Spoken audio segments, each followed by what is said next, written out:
যে এদেরকে টোকাই বলা যাবে না, এদেরকে দখলদার বলা যাবে না। আচ্ছা, টোকাই, এই যে এরা টোকাই, এই টোকাই বলেছে বিএনপির এক সমর্থক, ওর নাম হচ্ছে আরাফাত রহমান শৈশব। সে বলেছে যে 138টা যে 138টা যে আপনার যে কিশোর গ্যাং আছে, ওরা প্রায় 1 বছর ধরে এই 138টা কিশোর গ্যাংকে একসাথে একত্রিত করে এই আক্রমণ চালিয়েছে। আমার কথা না, বিএনপি সমর্থিত এই আরাফাত রহমান শৈশব নামে যে ছেলেটি আছে তার কথা, নাম্বার 1। এখন আমি যেই আলাপটাতে আমি আসতে চাই সেটা হচ্ছে টোকাই কেন বলছি। এই যে জাতিসংঘের যে রিপোর্টটা দেওয়া হয়েছে, এই রিপোর্টটাকে আমি ভাউচ করি না, আমি এই রিপোর্টটাকে মানিও না, কিন্তু এই রিপোর্টে একটা তথ্য আছে 55 নম্বর যে প্যারা, সেখানে 205 নম্বর পেজে পরিষ্কার করে বলা হয়েছে যেখানে টোকাইরা ছিল। তারপরে এই আন্দোলনে যে ছেলেটা জড়িত ছিল, যে বিএনপি সমর্থক কাছে আন্দোলনে ছিল বা এই জঙ্গি হামলাতে ছিল, সেই ছেলেটা বলেছে এরকম টোকাইকে 138টা টোকাই সংগঠন, অর্থাৎ যে কিশোর গ্যাং, এগুলো তো টোকাই, আসলে রাস্তার মধ্যে ফ্যাপা করে ঘুরে বেড়ায়, এগুলো তো টোকাই, এই টোকাইরা ছিল, এই কারণে তাদেরকে টোকাই বলেছি। ফলে আমার এই তথ্য তো মিথ্যা না। আচ্ছা, দ্বিতীয় দখলদার। দখলদার এই কারণে বলেছি যে বাংলাদেশের সংবিধানে অন্তর্বর্তীকালীন সরকার বলে কোনো সরকারের কোনো অস্তিত্বই নাই। সংবিধানের 106 অনুযায়ী আপনার সুপ্রিম কোর্ট মতামত দিয়ে বলতে পারে, এটাকে সম্ভবত ডক্ট্রিন অফ নেসেসিটি বলা অভিহিত করা হয়। সেটাও তো আমরা সাম্প্রতিক সময় জানতে পেরেছি যে আমাদের যে প্রধান বিচারপতি ছিলেন অ্যাপেলেট ডিভিশনে, তিনি ক্যান্টনমেন্টে ছিলেন, সেখানে কোনো স্বাক্ষর নাই, সেখানে আপনার প্রধানমন্ত্রী পদত্যাগ করেছেন সেই শব্দটা আছে, অর্থাৎ একেবারে কোনো ডকুমেন্টেশন ছাড়া। এবং শুনানি কিভাবে হয়েছে যদি আপনার প্রধান বিচারপতি এই সময় ক্যান্টনমেন্টে থাকে। ফলে সেই কারণে দখলদার বলেছি। দখলদার কারা? যারা ক্ষমতা দখল করে তাদেরকে বলেছি। আমি তো আইনি ভাবে বা যে কোনো যৌক্তিক ভাবে আমি কারেক্ট, আমাকে একটু ইনকারেক্ট দেখান, আমি মেনে নেবো। আমি খুবই যুক্তি পছন্দ করি, যুক্তিটা আমাকে দেন, আমি মেনে নেবো। আচ্ছা, এরপরে বলেছে যে সিঙ্গাপুরে বা হোয়াট এভার, মানে যেখানে ডিসপিউট আছে, যে তিনি দেশে ছিলেন, সিঙ্গাপুরে ছিলেন, কোকো সাহেবকে আপনার নির্যাতন করা হয়েছে, এই কারণে প্রধানমন্ত্রী একটা শব্দটা উনি বলেছেন ফটো আপ করার জন্য, না ফটো আপ করার কথাই তো বলেছেন। আচ্ছা, আমি যদি এটা ধরি যে প্রধানমন্ত্রী সেখানে একটা ভান করেছেন, এটা উনি বলতে চান, তাহলে একেবারে শুরু থেকে আসি। আমি একটু পেছনে চলে যাবো, আসলে যেতে হবে, কিন্তু সেটা আমার টার্ন আসার পরে, মানে আমাকে যখন একদম সোলো বলতে দিবেন, আমি জাস্ট ওনার একটাই কথা বলি যে বাংলাদেশ আওয়ামী লীগ পৃথিবীর কোন রাষ্ট্রের, ভারত তো দূরের কথা, পৃথিবীর কারো কাছে কোনোভাবে অনুকম্পা চায় না।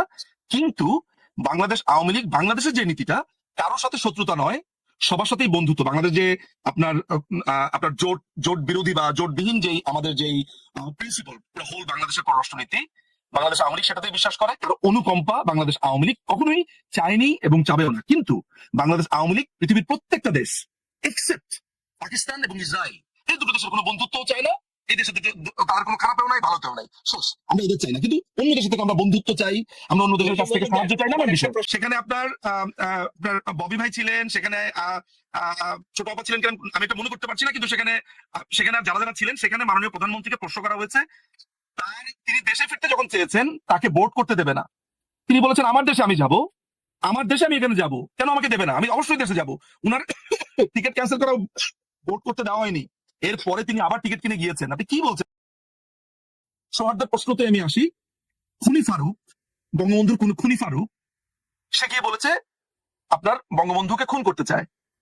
ডেপুটি বা যিনি আপনার সেনাপ্রধানের ঠিক পরের যিনি ছিলেন, সেই তথ্য অনুযায়ী তথ্য আমাদেরকে বলছে যে জিয়া রহমান সাহেব সেই সময় বলেছেন যে তোমরা জুনিয়ররা যা খুশি করো। এই কথাটা প্রথম শুধুমাত্র যে ওই মাস্কেরানাসের ওই বইতে বলেছে তা না, আমার কাছে আছে সানডে টাইমস 30 মে 1976 সালে সানডে টাইমস এর অরিজিনাল কপিটা আছে, ফারুক রহমানের নিজে স্বাক্ষর করা। সেখানে বলা হয়েছে, এরপরে সুগন্ধা, মেঘনা, পূর্ণিমা, সেই সময় সাক্ষাৎকার সহ অনেকগুলো সাক্ষাৎকার, প্রচুর বই, নথিপত্র, তারপরে ক্রিস্টোফার হিকিন্সের the trial of Henry Kissinger, তারপরে হচ্ছে হোয়াইট হাউস ইয়ার্স নিক্সনের, অসংখ্য প্রসিদ্ধ বইতে জিয়া রহমানের সম্পৃক্ততা আমরা ক্লিয়ারলি দেখতে পাই। মিজানুর রহমানের খানের যে বইটা আছে, মার্কিন দলিলে বঙ্গবন্ধু হত্যাকাণ্ড, সেখানে আমরা পরিষ্কার করে দেখতে পাই যে জিয়াউর রহমান অস্ত্র নিরীক্ষার জন্য বা কি কি অস্ত্র বাংলাদেশ আনতে পারে এটার জন্য ফারুক রহমানকে পাঠিয়েছে, রশিদকে পাঠিয়েছে, ঠিক মুক্তিযুদ্ধের পরপর। যদিও সেটা এটা নির্দেশ করে না যে এই অস্ত্র দেখতে যাওয়াটাই খুনের জন্য পাঠানো, এটাও আমি মনে করি। কিন্তু অনেকগুলো এভিডেন্সকে যখন একত্রিত করা হয়, জিয়াউর রহমান জড়িত ছিল, কমপ্লিটলি জিয়াউর রহমান জড়িত ছিল। আপনার জামিল সাহেব, লেফটেন্যান্ট কর্নেল জামিল, তার বইতে বলেছেন যে জিয়াউর রহমান গিয়ে যখন বলেছে, তখন তিনি এই সংবাদ শুনে বলেছেন যে প্রেসিডেন্ট ইজ দেয়ার। আমি অসত্য তথ্য দেয়নি, তো আমি এখন পর্যন্ত যতগুলো কথা বলেছি রেফারেন্স দিয়ে বলছি। আপনি যদি আমাকে সময় দেন, যতগুলো বইয়ের নাম বললাম খুলে খুলে দেখাবো। আমি লেখি নাই তো, বই লিখেছে, লেখকরা লিখেছে। আমি আপনাকে সানডে টাইমস এর উদাহরণ দিয়েছি, বইয়ের উদাহরণ দিয়েছি। আমি তো তথ্যের উপরে কাজ করি। এখন আপনি আমাকে প্রমাণ দেন যে কোকো সাহেবকে প্রধানমন্ত্রী মেরে পুরো একটা ফ্যামিলিকে শেষ করে দিল 1975 সালের 15ই অগাস্ট, যেখানে জিয়াউর রহমান সাহেব জড়িত ছিলেন। 21শে অগাস্ট 2004 সালে কমপ্লিটলি গ্রেনেড মেরে ফেলবে। সৌজন্যতা দেখাবো আমি, মানে একতরফা। এরপরেও মাননীয় প্রধানমন্ত্রী শেখ হাসিনা কোকো সাহেবের বাসাতে গিয়েছেন যে তাকে, এই যে তিনি মারা গেছে সেটা একটা একটা সন্তানহারা মাকে সান্ত্বনা দিতে, মানে সবকিছু দেখাতে হবে আমাকে, আমাদের এই দায় নিয়ে, এই দায় আমাদের, মানে দেশকে স্বাধীন করার পরে আজকে শুনতে হচ্ছে জাতির পিতা বঙ্গবন্ধু গুন্ডা ছিলেন, আপনার তরফ থেকে কোন রকমের প্রতিবাদও আমি লক্ষ্য করলাম না। গুন্ডা ছিলেন, হ্যাঁ এরকম গুন্ডাই ভালো, দেশকে স্বাধীন করে দিয়ে গেছে, ঘরে ঘরে এরকম গুন্ডাই হওয়া ভালো। তাহলে আজকে যে বাংলাদেশি পাসপোর্টে ট্রাভেল করতে পারছি, আমি প্রতিবাদটা করলাম, আপনি করেননি, প্রতিবাদটা একটু দয়া করে করবেন। সুতরাং আমার যে কথাটা হচ্ছে বা আমি যে কথাটা বলতে চাই সেটা হচ্ছে যে সৌহার্দ্য এক তরফ থেকে আসে না, এটা দুই তরফ থেকে আসতে হবে। আপনি আমার পুরো ফ্যামিলিকে মেরে ফেলবেন, আমার I have every right to hate you till my death, আমি ডিডন্ট। আপনি আগে এটা সর্ট আউট করেন যে আমার ফ্যামিলিকে, আমার পুরো গোষ্ঠীকে মেরে ফেললো 75-এর 15 আগস্ট, যিনি অন্যতম ভাবে জড়িত ছিলেন সেটা আমি বলিনি, আদালতের রায় আছে, সারা পৃথিবীর বিভিন্ন বড় বড় লেখকরা লিখেছেন, বাংলাদেশি লেখকরা তো আপনি বাদ দেন, আমি এরপরে সৌজন্যতা দেখিয়েছি। এরপর আপনি কি করলেন, দুটো বোন বেঁচে ছিল, তাকে আপনি গ্রেনেড মেরে ফেলবেন, এইটাও নাকি ব্যাগ থেকে আমরা গ্রেনেড মেরেছি। আমি কত সৌজন্যতা দেখাবো, আমি ঠিক কত বড় হলে তাকে বড় বলা হবে, আমাকে বলেন না। তাদের ব্যাপারে আমরা বলছি যে তারা হত্যা করেছে, তাদের সাথে আমরা দাবি করছি যে তারা হত্যা করেছে, এবং তাদের যে সমন্বয়ক পরিষ্কার করে বলেছে, আপনি নিশ্চয়ই শুনেছেন যে আমরা যদি পুলিশ হত্যা না করতাম, আমরা যদি আগুন না দিতাম মেট্রো রেলে, আরেকজন বলেছে, একটা ছেলে নাম হচ্ছে সজল, আমি সজল মিয়া, আমি পৃথিবীতে আগুন দিয়েছি। তারপর আরেকজন নেতা বলছে আমরা যদি পুলিশ না মারতাম, তারপরে যে নাফিস যে উত্তরার যে ড্রাগ ডিলার, সে বলেছে আমি পুলিশ হত্যা করেছি। তো সমস্ত বর্ণনা দিচ্ছে তারা, অপরাধ আমি হলাম। হ্যাঁ, মানে বুঝলাম না শাহেদ ভাই, মানে এই স্বীকারোক্তি, ওপেন স্বীকারোক্তি দিচ্ছে যারা, তাদের ব্যাপারে চার্জ আনা হচ্ছে না, চার্জ আনছে আমার উপরে। যিনি সমন্বয়ক হাসিব আল ইসলাম, তিনি চ্যানেল আইতে প্রোগ্রামে বলছে যে আমরা যদি পুলিশ হত্যা না করতাম, আমরা যদি মেট্রো রেলে আগুন না দিতাম, আমরা যদি এরকম অরাজকতা না করতাম, তাহলে আমরা পারতাম না। এক নাম্বার, এরকম আপনি নিশ্চয়ই এগুলো আপনার চোখ এড়ানোর কথা না, বিকজ বোথ অফ আস আমরা দুজনেই সোশ্যাল মিডিয়াতে সবসময় দেখি। তো তাদের বিরুদ্ধে চার্জ আনা হলো না, তাদেরকে আপনি স্বৈরাচার বলছেন না, তাদেরকে আপনি খুনি বলছেন না, খুনি বলছেন আমাকে, কেন ভাই?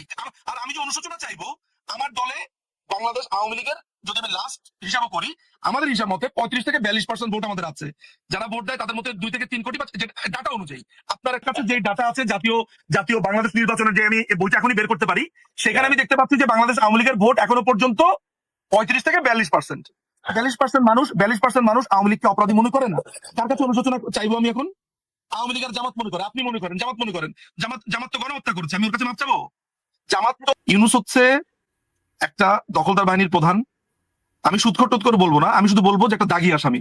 কারণ আপনি জানেন যে প্রায় 16 কোটি টাকা সে ট্যাক্স চুরি করেছে, সেটা টাকা তাকে দিতে হয়েছে, সে অ্যাটলিস্ট একটা মামলাতে তার অভিযুক্ত হয়েছে। সুতরাং সেসব আলোচনাতেই আমি যাবো না। আমার কথা হচ্ছে যে বাংলাদেশ আওয়ামী লীগকে একটু আগে ডেড হর্স বলেছে, কিন্তু শাহেদ আলম ভাইয়ের যত ব্লগ আমি দেখলাম মোটামুটি, যেগুলো সামনে আসে বা কেউ লিঙ্ক পাঠায়, সবই আওয়ামী লীগকে নিয়ে কথা।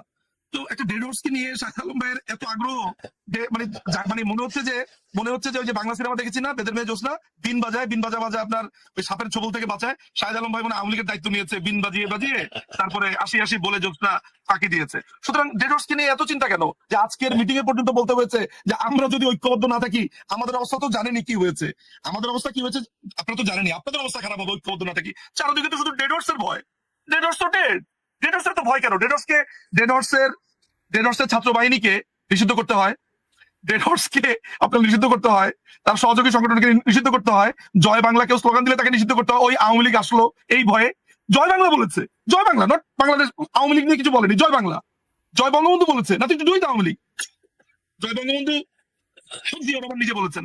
তো জয় বাংলা জয় বঙ্গবন্ধু বলে গ্রেফতার করতে হয় কেন?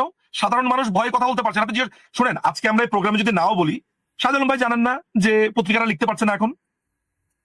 অজানা থাকার কথা না আসলে, আমি তো সাংবাদিক না রে ভাই, আপনাদের যে সাংবাদিক কলিগ আরো বেশি তথ্য জানেন, স্ট্র্যাটেজিগত কারণে এটা বলবেন না, বললে ইউনূসের উপরে দায়টা আসে, আর ইউনূসের উপরে দায়টা আসলে ইউনূসকে প্রশ্নবিদ্ধ করলে, কারণ বিএনপি এখন ক্ষমতা যাওয়ার স্বপ্ন দেখছে, কোনোভাবে প্রশ্নবিদ্ধ করতে চাইবে না। না, বাংলাদেশ আওয়ামী লীগ কে যদি বলা হতো যে পাকিস্তানি জান্তা বাহিনীর অধীনে আপনি একটা ইলেকশন করেন নতুন করে, বা মালিক মন্ত্রিসভা, 1971 সালে মালিক মন্ত্রিসভা হয়েছে, তখন আওয়ামী লীগকে যদি বলা হতো মালিক মন্ত্রিসভার অধীনে আরেকটা পারলে ইলেকশন করেন তো দেখা দেন, তো বাংলাদেশ আওয়ামী লীগ তখন যুদ্ধ ছেড়ে মালিক মন্ত্রিসভার আন্ডারে ইলেকশন করতো?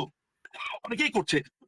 এইসব টেলিসামাদরা আলোচনা করছে যে সালমান শাহ কি করবে না করবে, তো সালমান শাহ তো এইসব প্রশ্ন শুনে মজা পায়। শোনেন, বাংলাদেশ আওয়ামী লীগ এই বাংলাদেশের জন্ম দিয়েছে, সাথে সমস্ত মুক্তিযোদ্ধাদেরকে নেতৃত্ব দিয়ে, এককভাবে না, সবাইকে নিয়ে মুক্তিযুদ্ধ করেছে। বাংলাদেশ আওয়ামী লীগ গণতন্ত্র এনেছে, বাংলাদেশ আওয়ামী লীগ এই দেশের সংবিধান এনেছে, বাংলাদেশ আওয়ামী লীগ এই দখলদার বাহিনী হটিয়ে মেহনতি মানুষের এই দল আবার মেহনতি মানুষের অধিকার প্রতিষ্ঠা করবে।